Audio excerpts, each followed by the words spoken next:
It's Hot, where we talk about stories that have us all talking. Jeff Wagner is here today, but let's start with Susie Falk, who is in the true Halloween spirit. Can we get a look? Need a wide Can we get a wide shot? Yeah, this is quite embarrassing. Quite embarrassing. She's got the Halloween spider web stockings. Right. So I had the witch's hat on earlier today too. It is. It's a holiday. You took the witch's hat off? I had that right sorry, there. Jeff. That is what's hot. Okay, just right so in the break between the time we did Sound Off and now, I had to do a bunch of radio commercials. The producer I was working with was sitting there completely in one of these Mexican wrestler masks as well. Lucha Libre. Yeah, absolutely. Try doing 15 minutes of serious commercials when you're looking at a guy wearing a mask. It's crazy downtown. We got topics to do here. Enough about costumes. Feel free to use your iPad throughout the cabin. The FAA has changed safety rules for some electronic devices. Passengers can read, work, play games, watch movies, and listen to music during their flight. Cell phones, still banned. Should all technology, if they're going this far, be allowed? Yeah, absolutely. You know what? We don't have anything free anymore on the flight. Everything is a la carte. So we should be allowed free access to our electronics. You know what? I just don't want it to end up where we're all yakking on the phone. So as long as it's not voice, I think anything related to electronics, all systems are go. Well, I have a caveat to that, which is exactly it.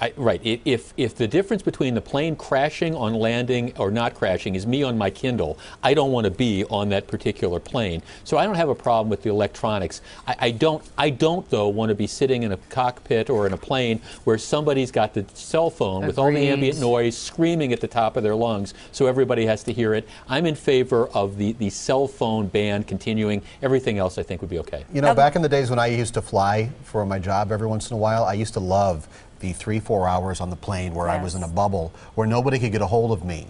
Now, if you travel for business, you're expected to be working. That's not, have a cocktail and grab a nap time anymore. It's get on your email. It's true. You don't have an excuse anymore. You have to respond to those emails. But let me give you the good thing. Okay, I'm coming back from Vegas Sunday night, and the woman in front of me, she's got like her whatever, and she's watching the first half of the Packers game. So I got to watch that on NBC on the plane, first half. So I'm saying bring it on. In your neck from trying to look through the seats. Well, I just told her, she was in the aisle in front of me, and I said, look, ma'am, just so you know, I'm looking over your shoulder. Can you just position it right here? Yes. It was great. Technology is outstanding. I get to see the first half. All right, coming up, people are always taking selfies. Those photos where they reach their arm out and point the camera back at them.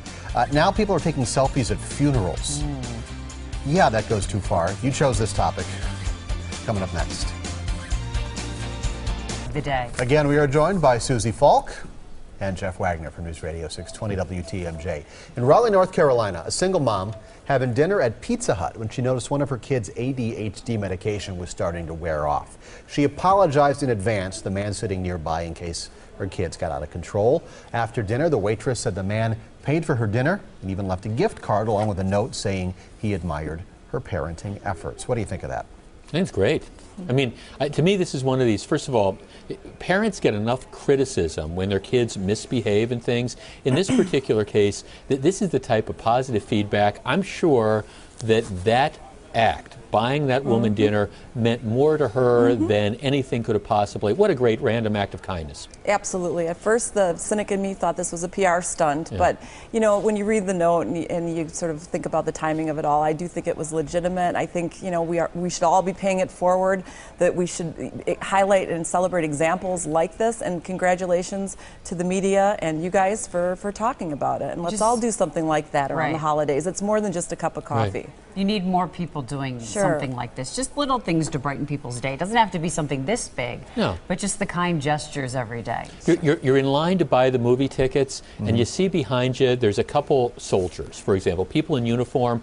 Okay, take an extra $20, buy their tickets when they get up there. It's the type of thing that'll make you feel good, and it'll mean a lot to them. It's little stuff like that. Just the compliments. You don't even have to involve money, but how about just a compliment here and there? To thank a server who's doing a really nice job, or whatever. A teacher who's going above and beyond the call of duty to take care of your kid. A thank you goes so far. It's been a real bummer of a news year in a lot of respects. Let's see how many of these good stories we can do in our last 2 months of the year.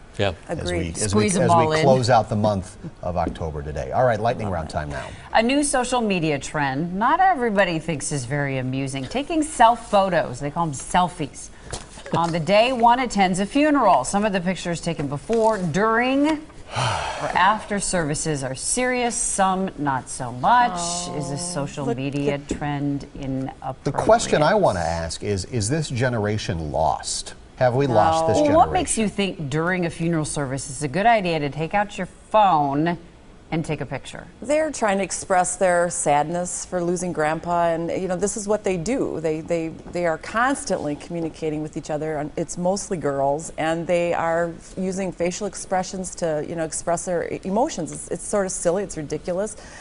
Here's a even better one, I think, is Snapshot, and why we think it's cool to send an unflattering photo of ourselves to our entire network. Snapchat? Snapchat, sorry.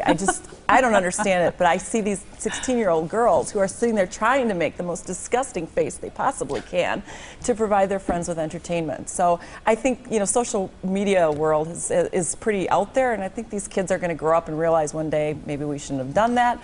But hopefully nobody is saving screenshots and using them to hurt these girls later. I don't know. I look at this and say you can't fix stupid, and you can't, teach bad taste. And this is just, to me, it's incredible bad taste. I think it's cultural, though. I mean, it's not necessarily. I think it's just a trend in what people do, and if you're following that, you don't really know it's wrong. So my question is how do you reel it in and teach kids that it's wrong? We raise awareness, and as parents, we explain right from wrong, and this is not appropriate behavior. Parents, good parenting. Parents need to start following their kids on Facebook Absolutely. and Twitter. Hey, before we leave, should we get another look at No, Susie's I don't legs? think Huh? so. We do have 20 seconds left. You're I feel objectifying bad for me. her. You're objective. I'm going to start charging you. She looks fantastic, but we're making her uncomfortable. Oh, all right. We don't want to do little that. Oh, we can't get the camera there Please. in time. Darn. We don't Hey, want to do that. The What's Hot discussion continues online. Find that page at tmj4.com/hot. I might tweet a picture of those very nice. stockings. A